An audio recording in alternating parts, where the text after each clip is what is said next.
Hi, everybody. I'm Carrie Palazzo from the Office of Economic Empowerment. Welcome to the Worth and Wealth seminar series. Today, we're joined by Oriana Falskowski, who will be talking to us today about being prepared and financial resiliency. Oriana is an accredited financial counselor and founder of Money Map Coaching, where she helps Latinas transform their relationship with money. She offers one-on-one financial coaching and uses a holistic approach that considers culture, trauma, and systemic barriers. Originally from the Dominican Republic, she now lives in Western Massachusetts with her family. Hello, everyone. Thank you for joining us today. So as Carrie mentioned, my name is Oriana Falkowski, and I am an accredited financial counselor and also a small business owner. And today I am going to be talking to you about increasing your financial resiliency. Carrie mentioned a little bit about myself, but I'll just tell you briefly my story. I am originally from the Dominican Republic, and I moved to the United States when I was 12 years old with my mom and my sister. And when I came to the US, I felt like I was given a big list of things that I needed to do. And I am a rule follower. So I made it a point to work really hard and to check off all the things that were on the list that I was supposed to do to be successful. And after many years of doing that, I felt like I was still not living the life that I wanted to live. And that's when I decided that something needed to change. And I got curious about how my money was impacting my ability to be able to do the things that I wanted to do. And that's how I started my journey into personal finance. And the rest is history. I fell madly in love with everything personal finance and started sharing what I was learning with other people. And in 2020, I took a big risk to see if I could have this passion of mine become a way of me also making money. And that's when Money Map Coaching was born. And here we are. I say that I have the best job in the world helping people feel better about their money. Just wanted to talk about a few guidelines for our meeting today. Please feel free to participate in the chat. One of my beliefs is that we do not talk about money enough, and there is a lot that we can gain when we have conversations around money. So this is a safe space for you to be able to practice talking about money. I also love interacting with people. And even though we are interacting through a computer, I would love if you could share your thoughts or ideas in the chat. And if you see something on the chat that resonates with you, you can comment back or like it, because a lot of times when it comes to money, we feel like we're alone. So it's nice when other people say like, hey, I feel that too. We don't feel like we're the only ones struggling. And please ask questions. There are no silly questions, okay? Carrie mentioned that you will get an email probably by Friday with the slides and some resources. So don't feel like you have to take notes or anything like that. You will get all the information in the email. Okay, so what are we covering today? We are going to talk about financial resiliency, the what, the why, and the how. We're going to explore what financial resiliency is and what it's not. Why is it important for us to be thinking about it and to be intentional about building our capacity to be resilient? And also, we are going to talk about ways how we can do that. All right, first opportunity for you to interact in the chat. I am curious to hear what comes to your mind when you hear the word resiliency. or resilience? What pops into your mind? I know resilience for me is very much part of my story as an immigrant. And somebody says here, the ability to bounce back. Yes, that is exactly it. Anybody else? Okay. So when we are talking about financial resilience, we are talking about our capacity to be able to bounce back or recover after we experience an event that can affect our finances. And I see that somebody else said in the chat, stay positive and flexible. Yes, flexibility is a big part of being resilient. And it also talks about our ability to minimize the impact that financial events can have on the quality of our lives. So how fast can we bounce back? How can we stay flexible? How can we adjust without impacting the quality of our lives too much?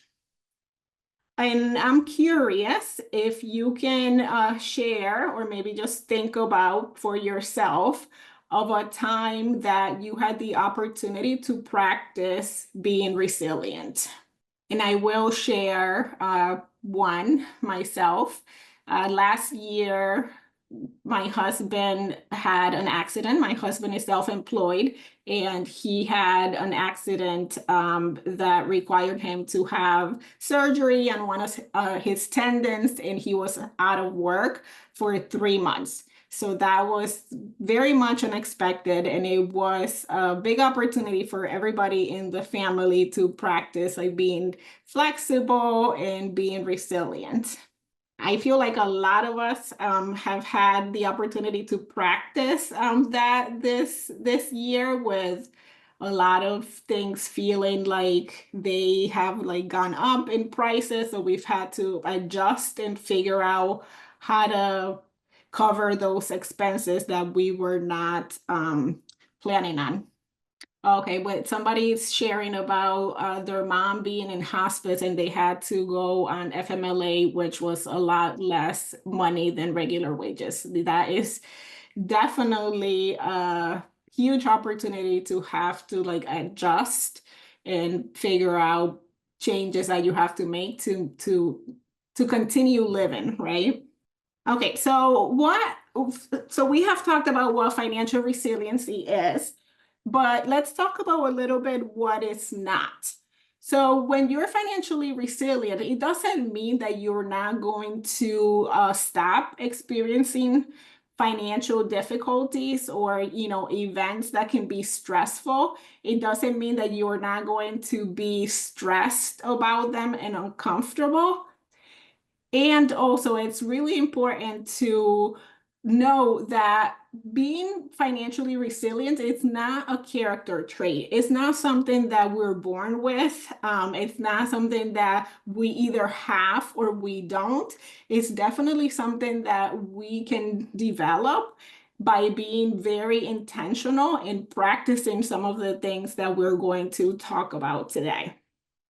I think sometimes when it comes to money, there can't be this thought that, oh, we're either good with money or we're bad, or we either are able to be financially resilient or not. And this is something that is definitely not at either or, and it's something that you can slowly work on increasing. So why should we be thinking about this, and why is this important? And the short of it is that life will life.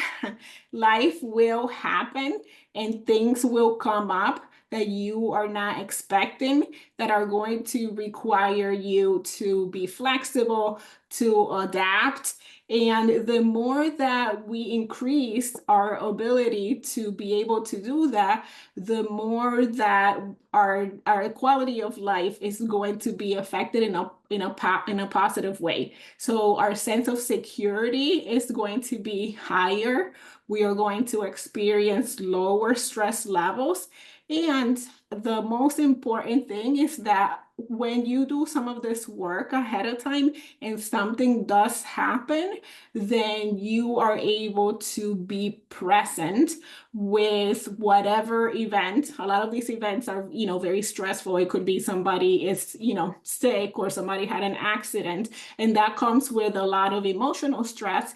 And if you have done some of the work to increase your financial resiliency, then you have the capacity to be present with whoever it is that needs you to be present during a difficult time, rather than being really stressed and consumed about the financial piece of these events. So what are we talking about when we're talking about these events that can threaten our financial well-being? We're talking about events that a lot of times are unexpected, right? A lot of us know that things can happen, but we usually are not thinking about that they're going to happen to us, or we are not expecting them to happen to us. And when they do happen, a lot of times we feel unprepared, right? We don't have all the resources that are required for that particular event. And sometimes these events can come with a sense of urgency, like we have to act fast. And sometimes it's true that we have to do something, but sometimes too, it's a perceived sense of urgency, like we feel like we need to do something. Okay, so keeping that in mind, let's talk about how then do we go about building our resiliency. And if we're talking about events that are unexpected, then what we want to do to be able to be more resilient is we want to start anticipating these types of events. So some of the things that we can do is we can start thinking about, okay, what are the things that could go wrong? We can think about, what emergencies do I worry about the most? Because everybody's experience and everybody's circumstances are different. So for somebody having, maybe like a family be sick, that can be different, right? Depending on the resources that you have, the circumstances that you have. And also think about, based on your own particular situation, what are the things that are most likely to happen? So I gave the example before of my husband getting hurt a couple of years ago, and that is actually something that can happen again. There's a high probability that he could get hurt based on the type of work that he does. So I know that we have to take certain steps to make sure that we're prepared if this happens again, because it could very well happen again. And for example, for me, I'm someone that does most of my work from a desk. So my probability of getting physically hurt, from work is a lot less than my husband. So you kind of have to think about your own situation and what are the circumstances that may affect you in a different way than for somebody else. So then we talked about how a lot of these events happen and we feel very unprepared. So part of increasing our resiliency is, let's start thinking about how can we prepare ourselves in the event that these things happen. And the way that we do that is we are identifying the resources that we may need, and then we start trying to build those resources.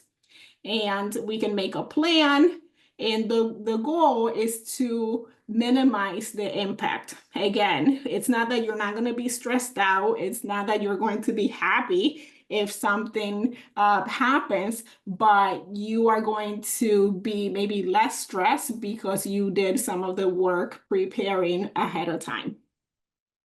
And then the last trait that we talked about was that sense of urgency.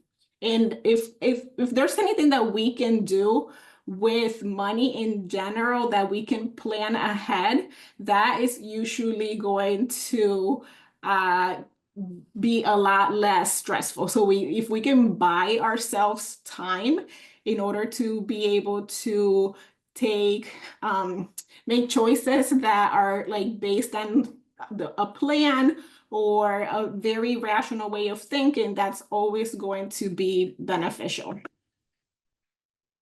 So here are some of common events that could affect our finances. I have here right at the top, increase in goods and services, because I feel like that is something that a lot of folks are feeling this year in particular. There's been an increase for car insurance, home insurance, food is really expensive. So even though that's not like an emergency or something really difficult like an accident or a loss of income, it is something that folks have had to deal with and they've had to adjust. And sometimes it's, difficult to do that. And then we have bigger things like accidents or somebody losing their job, weather-related emergencies. We've had a few of those in the past couple of months. Car troubles, your engine goes or your brakes go, all of a sudden you have to figure out how to make sure you fix that so you can get to work or, get your kids to where they need to go. And we have medical events. And if you're a homeowner, you also know that things are always breaking and they can feel like a big emergency if your refrigerator goes and then you have to go and buy one because you need to keep your food cold. Again, another opportunity to share if you want. I'm curious, what are some things that you worry about when it comes to your financial well-being? Like what are some of the things that you think that could happen and you think about like, oh, I don't know how I would deal with that? Like I mentioned before, for me, a big one is my husband getting hurt while he's up on a ladder. I do not like that. I always worrying about that. I also worry about myself, getting sick and not being able to work since I'm self-employed. Somebody says not being able to work and not having enough money, health issues.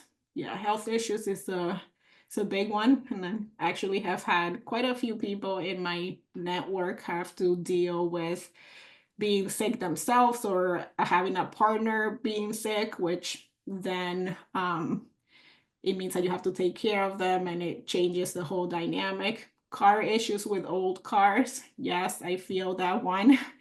I feel like I'm on borrowed time with my cars. Yeah, those are all very common and I worry about a lot of those myself and see a lot of my clients worry about those. Okay, so let's talk about how we can start preparing and making a plan. And the first step is sort of like what we're doing right now. We are thinking about, okay, what are the risks? What are the things that can go wrong? And then we can ask ourselves, how am I prepared to deal if, I got sick, if something happened with my car, if I wasn't able to work, if my partner got sick and wasn't able to work. So we have to start sort of like brainstorming, right? And then we can think about what are the resources that we could tap into if some of these things happen. And we're going to talk about each of these different resources, but we have the human resource, which sometimes I feel like we don't talk about much when it comes to money. We have a community, and then we have some like government resources as well. And then we can also like think about our personal resources, and those could be financial resources, it could be insurance or material resources. And we're not going to focus too much on the material resources, but there's definitely something to say about being able to access some material things. Like, for example, like if I know people that they keep a certain amount of food in their house because that gives them the security that if something happens, at least they're going to be able to like eat. Or maybe if you have two cars, then if one breaks, then you can use the other one. So it's important to kind of like think about, okay, what are all the things that I can like tap into if I needed to? But let's talk about the human capital. And like I mentioned before, a lot of times when we're thinking about our finances or money, we can get stuck only thinking about like the money piece, and we forget that we actually have access to other resources that are not money. So human capital is a huge one. And again, a lot of us don't take the time to like think about like, hey, if something happens, like who are the people that I can call? And it might not be that they might be able to like help you financially, but they could help you with like logistics.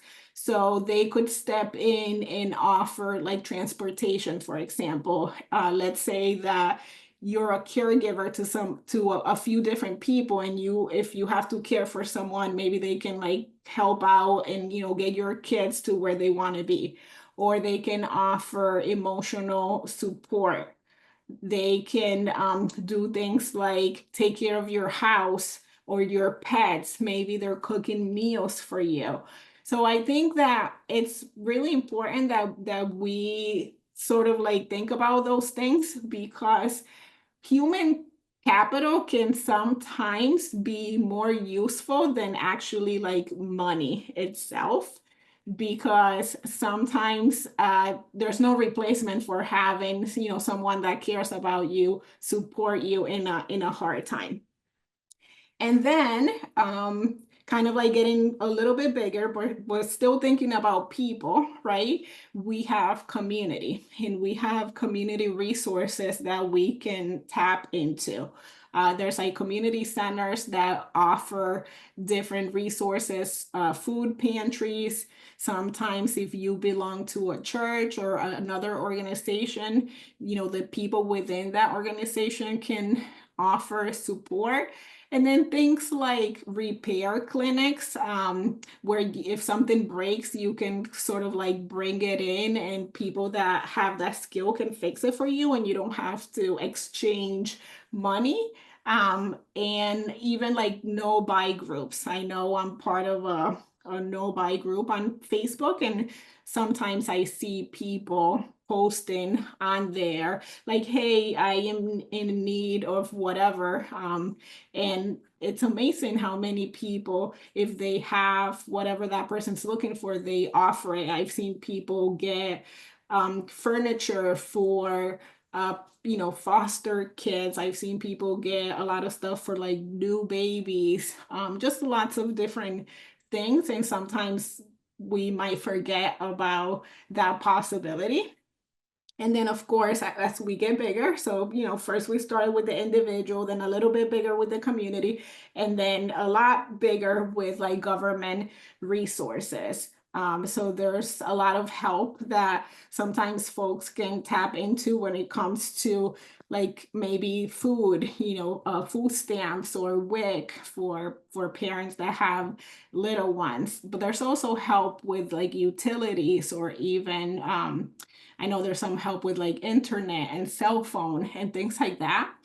And one thing I will say, I have come across some people feeling a certain way about having to access those resources and like not wanting to take, but the resources are there for us to use. So if you need them, please, take advantage of it. All right, so now we're gonna switch over a little bit to our personal individual resources. And I'm sort of going to talk about three different things that you can work on that will immensely help with your financial resiliency. And the first one is working on having a buffer in your checking account. The second one is starting to plan ahead for expenses. And then the third one is your emergency fund. And I know that a lot of people are very familiar with emergency funds, and there's like a lot of information about emergency funds. But I actually think that going in that order, like focusing on a buffer in your checking account, will help you like be prepared for things that happen. And then also working on planning ahead for expenses will transform your life, and your stress level when it comes to like unknown events is going to be a lot less. And it's a lot more accessible, I think, for folks than thinking about, oh my goodness, I have to save like this big chunk of money in an emergency fund, which is really useful. And we definitely want to be working towards that. But I just want to mention that that's not the only thing that you can work on to help yourself be better prepared. So before we work on those three things, and we're going to talk about each of them in a second, the first thing that we have to do, the first step that we have to take is we have to know our numbers. We have to know how much does it take to run our lives, right? And that is doing your spending plan, or or your budget. And I know that was the topic that was covered last week. So if you didn't catch that, I think that you can catch that. It was recorded. So that's the number one step that you have to make before we do anything else. You have to sit down and make a list of what are all of your expenses and the income that you have coming in. And then once we do that, then we can move to figuring out how to work towards having a buffer in your checking account. And a buffer in your checking account is extra money that you're going to keep in your main account that is not assigned to any expense. And it's meant to cover different things that you're not anticipating, you're not planning for. So sometimes expenses come in higher. You're thinking that your electricity bill is going to be 300 and it comes in at 400. Your buffer will cover that. Or sometimes we forget to plan for things. I have been on this like personal finance journey since 2016.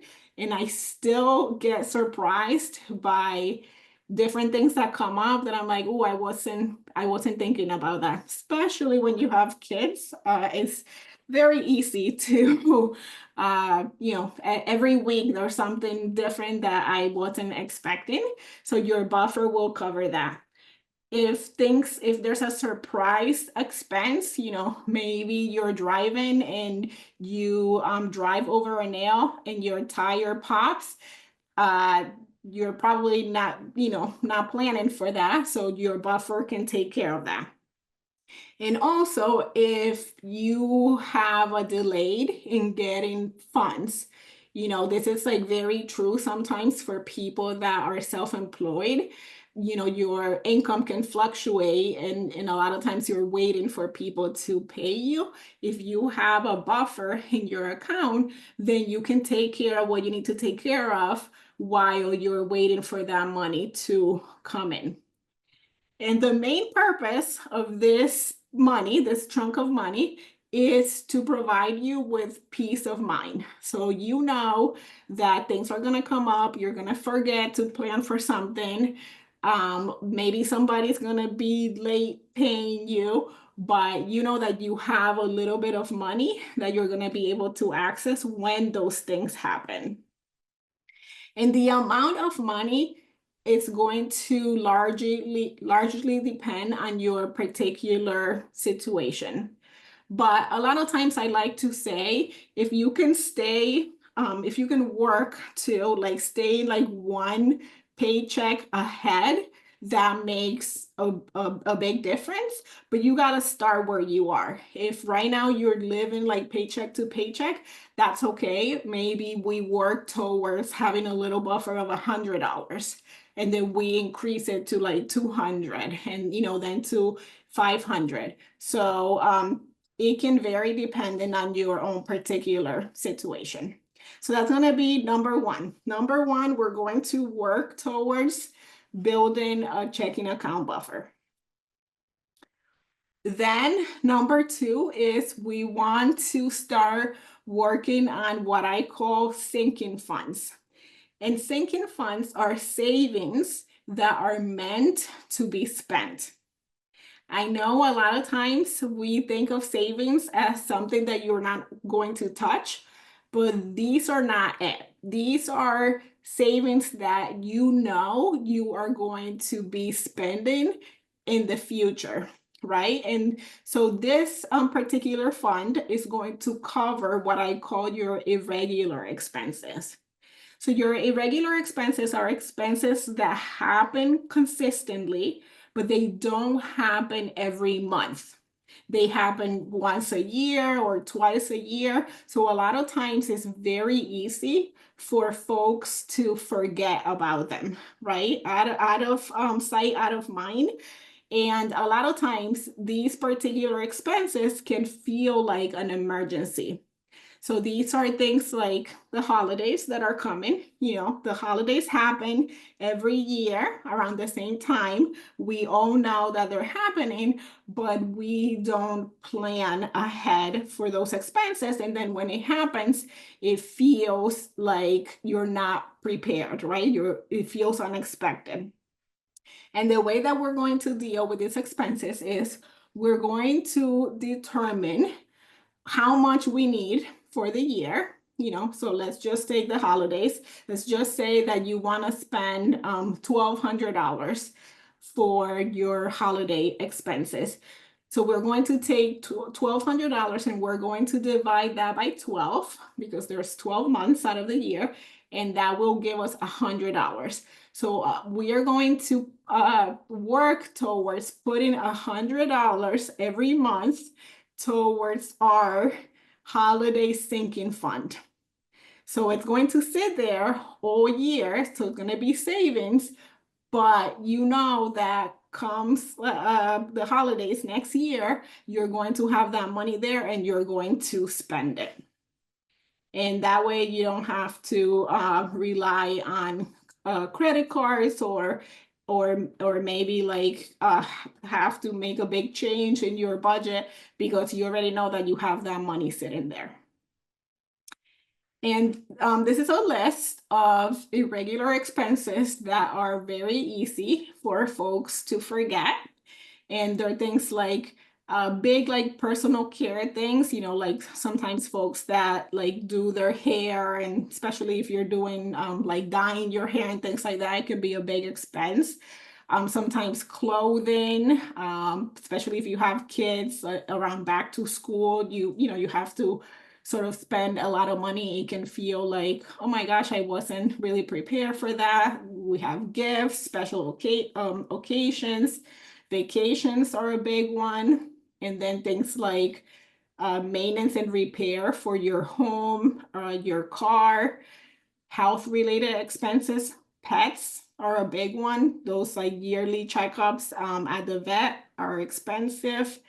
And in a big one, I'm not going to go through all of them. Like I said, you're going to get the slides, but a big one is also family support. A lot of people like to help their family, and sometimes it feels like it's always unexpected, and maybe you don't have it in the budget for that particular time. So if that's your situation, I always tell people it's a good idea to have a family fund that you can pull from when somebody needs it. And it's also great because it sort of gives you like guidelines of how much you can help with without hurting yourself. Okay, and then let's talk about an emergency fund. An emergency fund is also savings, But emergency fund is not one that we're planning to spend, right? And when we are talking about your emergency fund, a lot of times, some of you might have heard that, oh, you have to save 3 to 6 months of expenses for your emergency fund. But what I like to tell folks is that you're going to be saving for the absolute basic expenses. You're not going to be saving what you spend every month, because a lot of your spend might be things that are not completely like necessary and are things that maybe you will cut out of your budget if an emergency happens. So I have an example here of a regular spending plan that includes maybe what somebody might spend in a month. But then when we're trying to figure out our emergency fund amount, we're going to go through and we're going to see like what are the things that are not necessary if something was to happen. And you can see that I have those in red. Like you don't need to be paid for Netflix or Spotify or your gym, or maybe like eating out, those things are nice. And I want you to be spending on those things on a regular basis. But if you have an emergency, that's where we can adjust, right? So this particular budget that we have started at like 2,898 a month. But when we went through, when we took out the extras, then we're looking at about like $2,000. So this person's goal can be to aim for like 1 month, that would be $2,000, and then work up to 3 months and like 6 months. And it's a lot more manageable than if you were trying to save what you spend on a regular month. Any questions about that? I get a lot of questions about emergency funds and what are good amounts to save for that. So if you have questions, you can put them in the chat. All right, so then we have a big range, right? They say for anywhere from 3 months to 6 months. And how do you decide what you should be saving for? That's a big difference, right? And some of the things that you can think about when you're trying to decide if you want to go for the 3 months or the 6 months or even more than that is think about your own situation. Do you have 1 or 2 incomes coming in? If you are a single person, especially if you're responsible for other people, maybe you need a little bit of a higher emergency fund, because if you have a second income and one person loses their income, at least you have some money coming in. You also can think about how stable your income is. If you're self-employed, maybe you're going to have to aim for a little bit of a higher emergency fund, because there's a lot more chances that maybe money's going to be delayed, or if you have a bad year, in business, or a bad month, which happens, then the income coming in might not be the same. And then I also like to talk to people about what makes you feel secured, like what makes you feel like you can sleep better at night. And that's very personal, right? If you are someone that has experienced a lot of scarcity, or you have experienced homelessness, or situations where you weren't able to like feed yourself, you might have a need to have a little bit more to feel secured. And another big thing to think about is what other resources do you have access to? Maybe you are someone that has family members that are able to help. That's very different than if like, well, I'm helping everybody in my family and I don't really have anybody that can help me. That's a very different circumstance, right? So you have to take into consideration those things when you're thinking about how much. And let's talk about best practices for an emergency fund. I am a big fan of separating your money. Keep your emergency fund in a separate account. Some people, if you have a hard time holding on to money and seeing money in a certain account, it's very tempting to you. Maybe you want to think about putting it in a bank account that's not so accessible. You know, like I have heard people say, like, I put it in this account and I cut up the debit card, right? I mean, if you're gonna do that, make sure that your checking account buffer can get you through until you have access to the money if something happens. But you have to kind of like know yourself, right? And put systems in place to make sure that you don't access the money when you're not supposed to. And that brings me to the next point. I think it's important to think about ahead of time of what a true emergency is. You know, you have to get really clear. Your kid coming home and saying that they want the latest I don't know, video game is not an emergency. It might feel bad for you to say like, hey, that's not on the budget for this month. How can we save for it? It might that might feel uncomfortable for you, but it's not an emergency. So I think it's important to think ahead of time of like, okay, what are the things that I can access this money for? Is it going to be for medical emergencies? Is it going to be if I lose my job? Is it going to be if I have an accident? And again, doing the work ahead of time, it's better because when things do happen, then you know. Again, a family member asking you for money, it may or may not be an okay thing, you know, if depending on who you are. So you get to decide that, but just make the decision ahead of time. And then obviously life happens. And sometimes you do have to use the funds in the emergency fund. That's what they're there for. We just have to work on replacing the funds if we have to access them. Okay, so how do we work on building an emergency fund when sometimes it's tight, right? Like you don't have a lot of money left to be able to save. One thing that you can do is make some adjustments to your current spending to be able to find extra money. It is super important that you make the savings automatic. So that will take out the step of you having to decide to put the money away.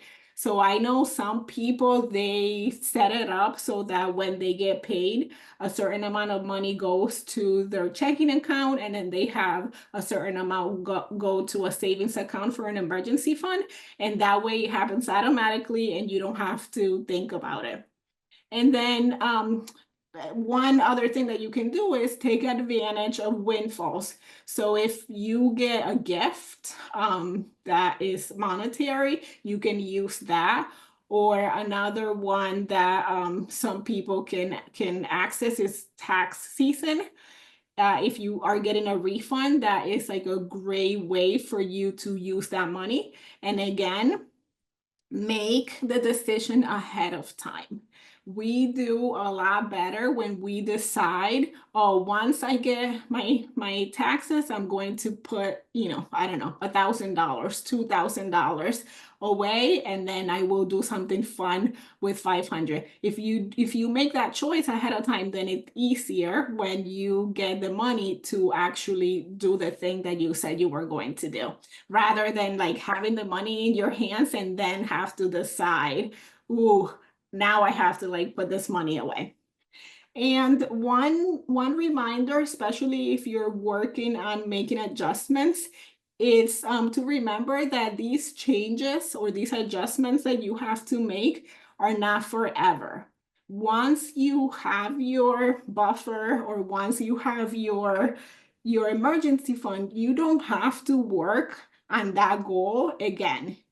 Then you can either go back to spending the way that you were spending before, or you can decide, oh, now that I have this extra money and I already have my emergency fund, what do I want to work on next? And then that money can become the money that you put toward a different goal.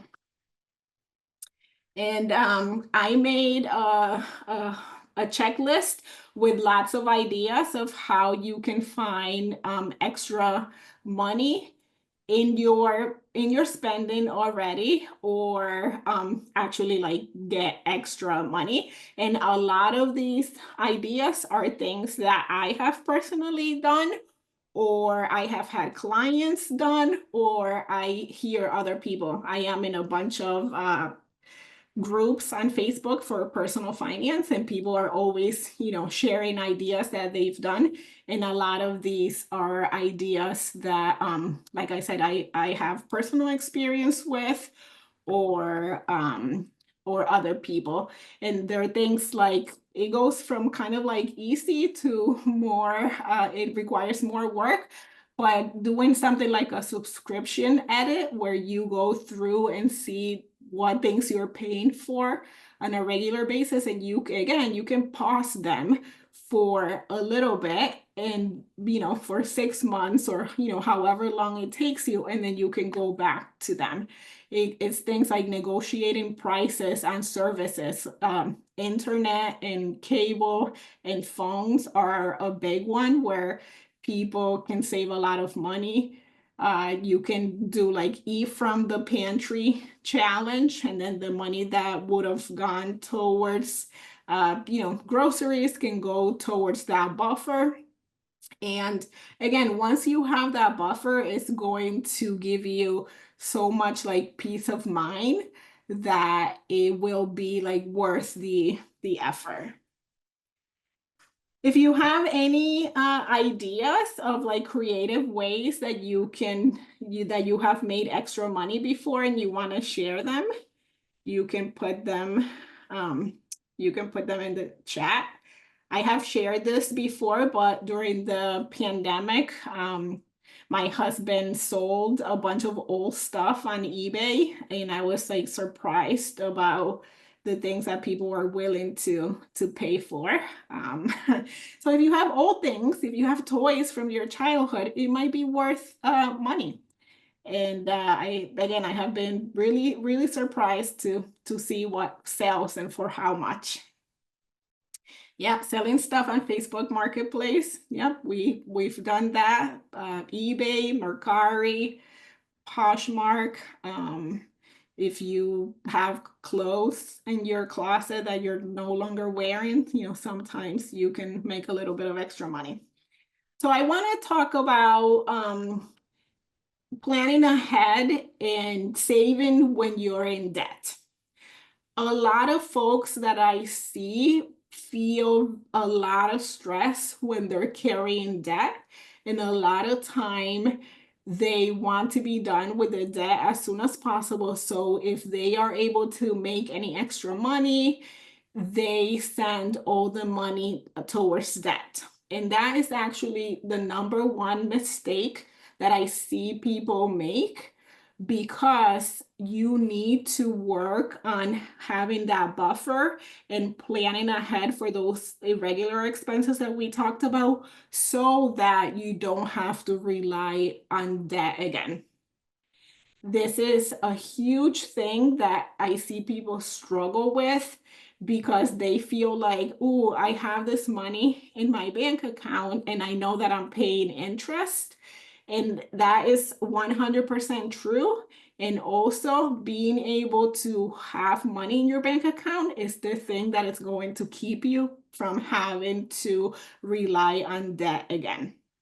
So this is like so important, trying to find that balance between doing the two, or even just sitting with being uncomfortable with being in debt while you build up a little bit of reserves. It's going to be so worth it. I promise you. And then the other thing is, sometimes you have to rely on debt. Sometimes things happen and you don't have a buffer yet. You don't have emergency fund and you do have to rely on borrowing money to cover an expense. And one thing that I will say about that is one good thing to do is to kind of like look at your choices ahead of time so that when you are in the situation that you need to rely on borrowing money, you know which product is going to be the best for you. And one thing that I actually help my clients do is we make a list of like the credit cards that they have available, and we look to see what the interest rates for the credit cards are. And then we decide, okay, if you need to use a credit card, if you're going, you have to cover something that you cannot cover in cash, this is the credit card that you're going to use. And obviously, we're going to use the one that has the lowest interest rate. And I have some examples here. It's hard sometimes to figure out where to find that interest rate, but you can always look in your bank statement, and usually it's all the way at the bottom. Usually your statement is like 3-4 pages, and it's usually like on the third page, and it's at the bottom, and it tells you what your interest rate is. Or sometimes if you go into your account online, you go to account info. And the problem is that every bank does it differently, which is so frustrating and annoying.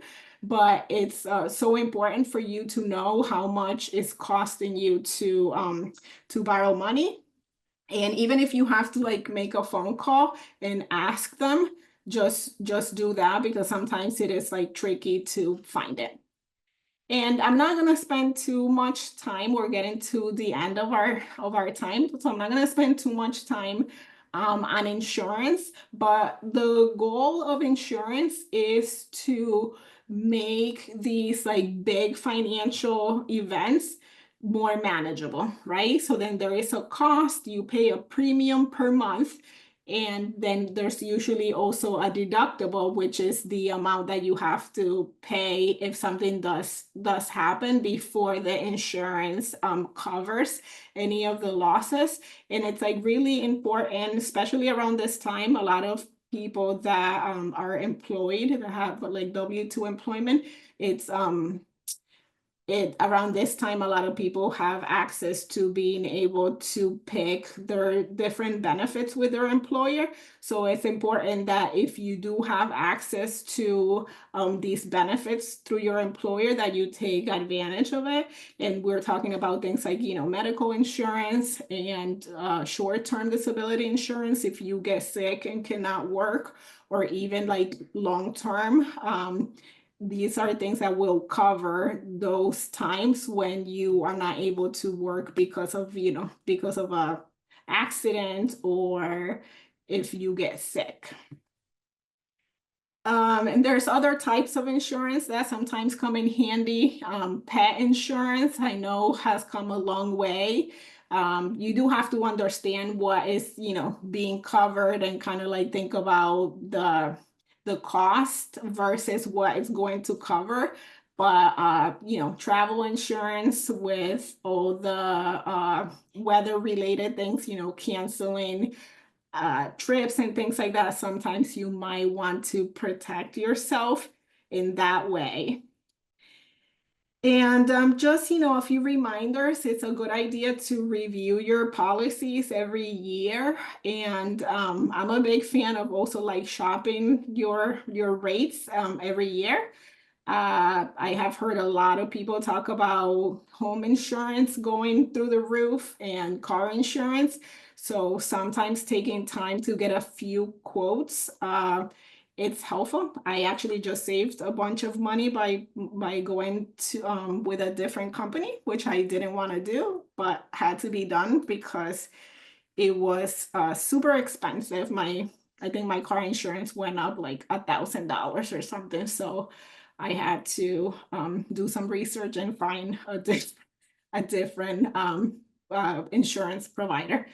Somebody says they just had to change their car insurance. Yes, car insurance and home insurance definitely has gone up a lot.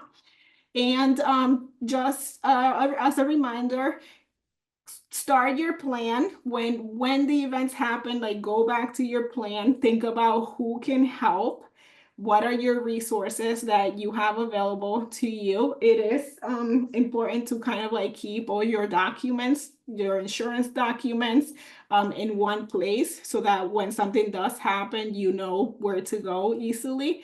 And if you are able to wait to make any big decisions until the event is done, it's usually a good idea. Somebody says, same with cable, internet, and phone service. Yes, negotiate with them to keep your business.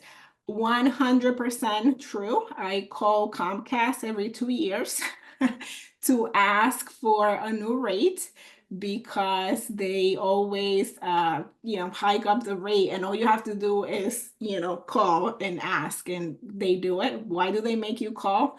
I don't know. It's very annoying. But I also wanted to put the slide for Enrich here, which is the platform that OEE is giving everyone access to. They actually have a really cool calculator in there to calculate your emergency fund, but you do have to do the pre-work of figuring out like what are your basic expenses, because it's going to ask you that, and then it will calculate how much depending on how many months you want to cover. Comcast will never give you a break. You know what you have to do? You have to, there's a trick. When you call, you have to talk to the people in the department of like customer retention. If you just call and talk to like a regular like customer service provider, a lot of times they don't want to help you. But when you go through the menu, if you pick customer retention, or you tell somebody that you want to talk to somebody in customer retention, they will work with you sometimes. All right, and lastly, if you want help with any of this, trying to figure out what a good amount for an emergency fund is, or what your spending plan should be, or what credit card you should be using if you are in a time in life where you need to rely on that, you can always make an appointment with me for free financial coaching, and I will help you. It's my favorite thing to do in the world. This is what I have. If you have any questions or comments, feel free to do that. Is it good to take advantage of transferring a balance to a zero interest card for 12 months? Yes, it is. And if you do that, just make sure that you do the work of figuring out how much you have to pay per month to cover the balance in the 12 months. So that's the one thing that I will say, because sometimes people do that, but then they don't figure out how much they have to pay per month to be able to be able to be done by the time that they give you. Thank you. I'm glad you enjoyed the presentation. Thank you for being here. So next week, our presentation will be on managing debt. So it is a week from today on November 13th. There's a QR code there that you can scan to register to join us for that workshop. And again, Oriana did mention the complimentary coaching that is also part of the Worth and Wealth program. If you'd like to take advantage of that, that link will also be in the email, in the follow-up email. And Oriana mentioned Enrich, which is a free financial education digital platform that you can access when you're making financial decisions, financial choices, or just want a little bit more information. And they do have a couple calculators and tools on there as well. Okay. And when this webinar is over today, when you leave the webinar, a survey will pop up. If you can just take a moment to fill that out very quickly, that information is really helpful for us as we think about planning or continue to plan this year and forecast out. So Oriana, thank you so much. We always appreciate your time and your wisdom and your guidance. And and thank you, Jennifer, for your support in the chat. Thank you everyone for attending. Everybody have a great day, and hopefully we'll see you all next week.